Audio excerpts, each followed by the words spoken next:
Jama'a barkamu da sake saduwa da ku a cikin shirinmu na dandalin matasa. Shirin da yake zaƙulo muku matasa domin jin ra'ayoyinsu akan lamuran yau da gobe. Wanda yau muke tare da matashiyar nan wato Maryam Buba Atiku. Wacce matashiya ce wadda ta san rayuwar yau da gobe. Sai kuma ni Ibrahim Ivy Suleja. Kada kuma ce dai kuna tare da gidan talabijin Afmaz Online TV Africa. Maryam barka da zuwa. Barkanmu. Yawa. Maryam, maudu'inmu na yau shi ne me ke kawo taɓarɓarewar soyayya? Gaskiya abin da yake kawowa taɓarɓarewar soyayya suna da yawa da dama. Saboda zamanin da muka shiga ciki yanzu mata muna da abubuwan da muke buƙata a gurin namiji, haka kuma da zalika namijin shi ma yana da buƙatar wasu abubuwa a game da mata. Kamar yanzu kaga ya na mace yanzu nan ta sa buri ne da yawa a game da rayuwarta. Tana son kaza, tana son kaza, tana son iPhone, tana son kaya, gidan biki, kullum tana nan tana ta neman shi ya bada wani abu. Shi kuma a ganin shi ai ita ba matan shi bane. Bai riga ya zama cewa lallai sai shi yayi mata ba, to da zaran waɗannan abubuwan ba su wakana tsakaninsu ba, sai kaga an fara samun matsala. Kamar misali soyayyen da ya kamar fa shekara 5, shekara 6 fiye ma da haka. To yanzu kina ganin kawai abin da ya kama waya handset ko shi zai iya sa soyayyen ta barbare? To ka san yau da gobe na ya mace ba a cewa gashi nan. Haka shi ma namiji. In ka ga irin wannan abubuwan ya faru wani lokacin za ka iya gani ko ƙila haka ne Allah ya ƙaddara cewa auren ba zai yiwu ba, ko kuma a'a ta zauna ne ƙawaye sun zuga ta ga abin da ya kamata ki masa, ga abin da ya kamata ki masa, sabida me kike yi mishi haka ba haka ba. To duk irin waɗannan abubuwan zai iya sa mishi wani tsama ne. Kuma bayan sun yi shekara 5 fiye da haka ma. Bayan sun yi shekara 5 sai ta gani a'a bari ta ɗan kawo wannan ɗabi'a. In ta kawo wannan ɗabi'a a ganin zai canza halayen shi kuma aikin same shi mutum cikakke ne, ke ma mutum ya cikakke ne ya same ki. So kawai shawara ne ya kamata ku yi tsakaninku, a'a wane yi kaza, a'a wane yi kaza, abu kaza ba zai yiwu ba mu yi haka. Ba wannan maganar tsakaninsu na fahimta. Sai ta je ta kawo wa'yansu shawarwari daga abokananta ko kuma ta ga abokiyarta saurayinta ya yi mata kaza, ni ma sai ka yi mun. Irin waɗannan abubuwan sai ya zo kuma sai shi kuma ya zo ya ga wata wadda ba ta yi mishi the same thing da ke kike yi masa. To daga zaran ya samu wanda ba ta damun shi ta takura masa rayuwarsa, a'a ba ni kaza, a'a yi min kaza, ko kuma a'a wane ta yi kaza sai ka yi min, sai kiga ya canza ya koma gurin wacce nan.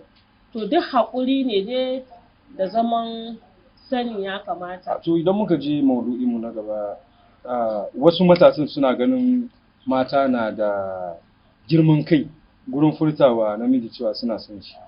To ke me mahangar naki ke me ke hanga? Gaskiya a wannan maganan akwai al'ada ciki. Saboda mu 'yan arewa an ɗauke mu, akwai al'adar da muka riƙa mun kafa mu kanmu na cewa wannan al'adar mu ne. So al'adar malam Bahaushe bai yarda na mace ta zo ta same shi ta ce mishi tana son shi ba. Wannan al'ada ne ko kuma dai ganin iyayenmu ba su yi ba, kuma su nuna mana cewa a'a lalle fa sai dai namiji ya ce yana son ki. To kina ganin ba cutarwa tsakanin su matan, tunda mace yanzu misali ta ga namiji tana son shi, kuma kin san dai su da a rayuwar duniya ma ga kowa da irin rayuwar shi. Ta shiga ke wasu matan, akwai matan da su ba su dauki wannan komai ba, dan ta ce ma namiji ma tana son shi ba wani abu bane. So misali yanzu misali kuna tare da kawarki sai ke kika ga namiji kina son shi, sai kika yi amfani da wannan kawaicin kika danna zuciyarki, sai ita kuma ta furta tana son shi, ta furta mai cewa tana son shi. To bayan sun fara soyayya kina ganin cewa baki cutu ba, mu gashi kina son shi. Gaskiya al'adar mu na wannan bai yi ba, zan iya cewa bai yi ba, but ya riga ya zama mana jiki, ba yanda za mu yi, ko da muna son mu faɗa ɗin ne ba za mu iya yi ba. amma in maganar gaskiya da ka ce wai ya je ya gaya ma kawana cewa yana son ta. Ita dai ta gan shi kuna tare da ita. So ke kina son shi amma sai kika danne saboda kawaici. To ita bata yi kawaicin ba sai ta furta mai tana son shi. Kuma suna soyayya kuma bayan duk da suna soyayya da ita kuma a hakan ke kina son shi. To ke baki cutu ba? Gaskiya an cuce ni. To yanzu kenan. Saboda shi so.